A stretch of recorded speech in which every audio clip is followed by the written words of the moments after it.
Bonjour à tous nos supporters, à tous nos adhérents du football, à nos licenciés. Mais avant de démarrer cette interview, je voudrais, au nom du football calédonien, présenter toutes nos condoléances à toutes nos familles qui ont été touchées lors de cette pandémie et surtout les assurer de notre soutien total dans cette période. Et puis j'espère que la situation va aller en s'améliorant et qu'on pourra de nouveau nous retrouver autour des stades, autour de nos compétitions, aussi bien en jeunes qu'en seniors et avec les féminines. Voilà, un petit mot pour toutes nos familles qui ont été endeuillées. Suite à la pandémie qui nous a touchés, la fédération s'est réunie à plusieurs reprises, aussi bien les techniciens que le Conseil fédéral via visioconférence, pour essayer de trouver une solution à ce problème. Donc il a été demandé à nos différentes commissions d'organisation, nos COC, de nous soumettre des propositions afin de pallier à ce problème. Donc aujourd'hui, on a deux solutions au niveau de la Super League. Soit on entérine le classement via le quotient par rapport au dernier match joué, soit on désignera le champion à l'issue d'un play-off qui regroupera, comme l'an dernier, les 4 premiers. Et pour le moment, rien n'a été arrêté, ce sont des propositions et je pense que vendredi, lors du prochain Conseil fédéral, on va statuer là-dessus. Pour le futsal, c'est pareil, hein, on a également cette problématique qui rejoint la Super League, donc là aussi.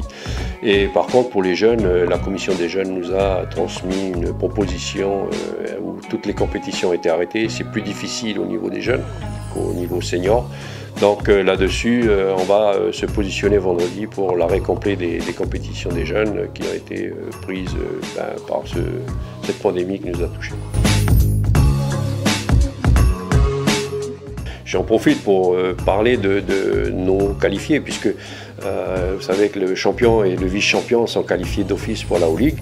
Donc il y a le dernier comité exécutif de l'EFC a justement modifié un peu la règle par rapport à cette pandémie qui touche tous les pays du Pacifique et les pays du monde entier même. Donc aujourd'hui, on va être confronté à avoir nos deux premiers qualifiés, le premier et le deuxième, mais ensuite il faudra qu'on institue un match barrage ou un match en aller-retour entre le premier et le deuxième pour désigner le représentant de la Fédération calédonienne de football au niveau de la O-League organisée par l'OFC. Donc je pense qu'en début d'année prochaine, on verra comment organiser cela. Mais pour le moment, voilà, les directives de l'OFC sont claires. Il faudra un représentant par nation, par association membre de l'OFC. Donc nous serons confrontés à cela et on a trouvé un consensus au niveau du comité exécutif pour justement ne pas pénaliser les seconds qui, d'après le règlement, étaient qualifiés pour ce tournoi qualificatif en O-League.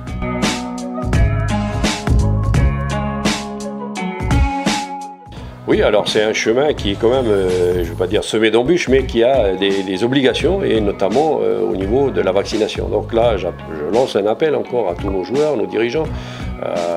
C'est vrai que c'est le meilleur rempart actuellement qui est trouvé face à ce virus, c'est la vaccination.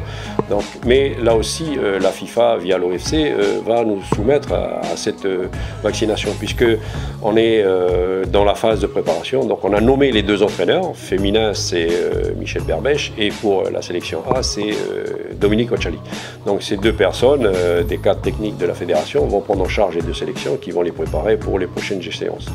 La plus rapprochée, c'est celle qui concerne la qualification Coupe du Monde 2022. Donc avec le comité exécutif, il a été arrêté que cette compétition se fasse au Qatar.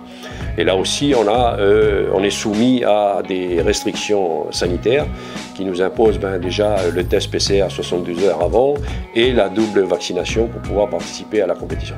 Quoi qu'il en soit, en arrivant sur place, on sera également soumis à un test qui, j'espère, sera négatif, parce que sinon ça va nous pénaliser, puisque toute personne qui sera positive est obligée d'être confinée pendant 14 jours, donc, et qui ne pourra pas participer à la compétition. Donc c'est pour cela que j'insiste fortement sur la vaccination de nos joueurs et nos dirigeants pour qu'on puisse aller dans les meilleures conditions. Donc voilà, c'est ce qui a été arrêté au comité exécutif de l'OFC et on va s'y tenir, et on a averti nos deux entraîneurs et avec cette situation à tenir et également à mettre en place. Alors là aussi, c'est un travail qui va être fait par nos techniciens. Donc on a monter le staff technique aussi bien du football à 11 avec Dominique, la sélection A et football féminin. Donc là, à lui aussi de trouver le meilleur système pour pouvoir entraîner son groupe. Mais il a carte blanche de la part du Conseil fédéral, puisqu'on a tous accepté qu'ils prennent en main cette sélection.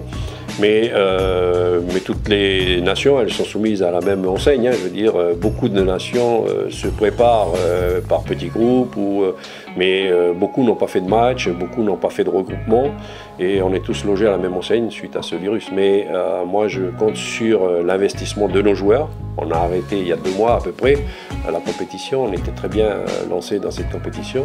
Maintenant, il faut qu'on regarde de l'avant.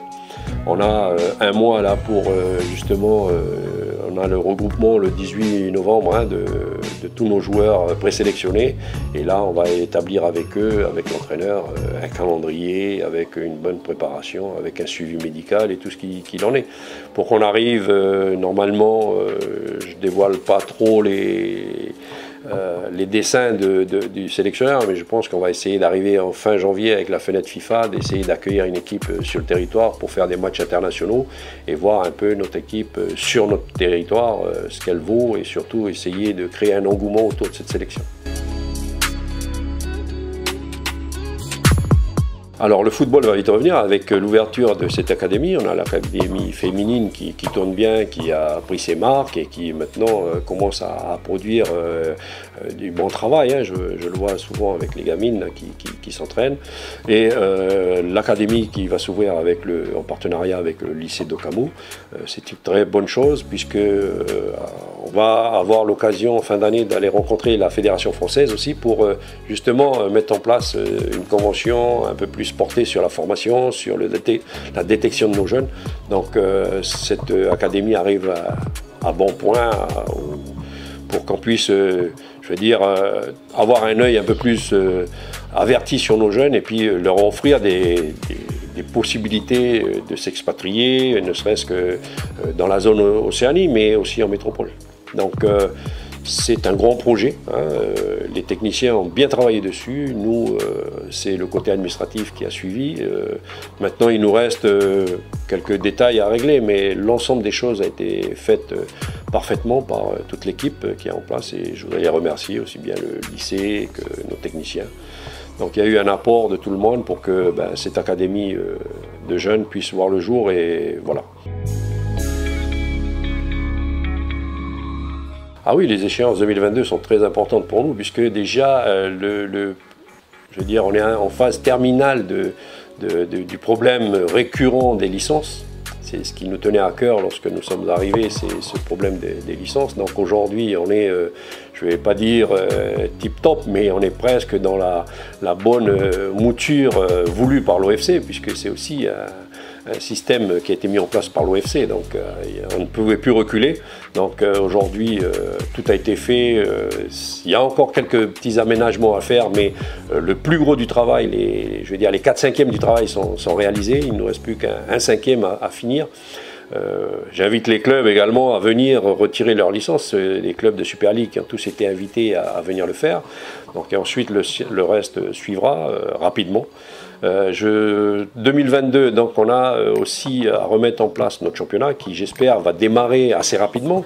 Moi, je voudrais qu'on démarre en début février, mi-février, pour que, en même temps, la sélection puisse profiter de notre début de championnat, pour que les joueurs se retrouvent un peu autour des terrains et sur les terrains. Ensuite, on a cette fameuse qualification Coupe du Monde au mois de mars. J'espère qu'on va faire tout ce qu'il en est pour qu'on puisse passer ce cap. Ensuite, on a la préparation du football féminin avec également cette préparation Coupe du Monde. Donc le souhait de notre équipe, c'est que la Coupe de France, on puisse la refaire avec notre Coupe de Calédonie et que notre qualifié puisse se déplacer l'an prochain, puisque l'année prochaine, c'est un déplacement en métropole. Et également pour que la O-League 2023 puisse retrouver, je je veux dire, son ancien statut, c'est-à-dire avec les 2 qualifiés. Donc là, on est coincé aujourd'hui puisque la pandémie a été tellement importante au niveau des différents États insulaires du Pacifique que, je veux dire, on est coincé. Mais je pense que 2023, on pourra mieux voir. Et également, 2023, c'est la Coupe du Monde féminine Australie-Nouvelle-Zélande. Donc là aussi, notre échéance féminine est très importante. En fin de compte, j'espère, moi, surtout que on va retrouver aussi les gens autour des stades. Mais là encore, il faut lancer un appel. Moi, je réédite encore mon appel à tous nos licenciés. La vaccination, c'est le seul rempart qui a été trouvé aujourd'hui pour faire face à ce virus qui nous a touchés de plein fouet, parce qu'on a perdu des dirigeants, beaucoup de dirigeants dans le club du football calédonien. Donc, j'espère que les gens ont pris conscience de ce grand virus qui nous dépasse même, hein, et qu'on va faire le maximum pour y faire face, mais tous ensemble.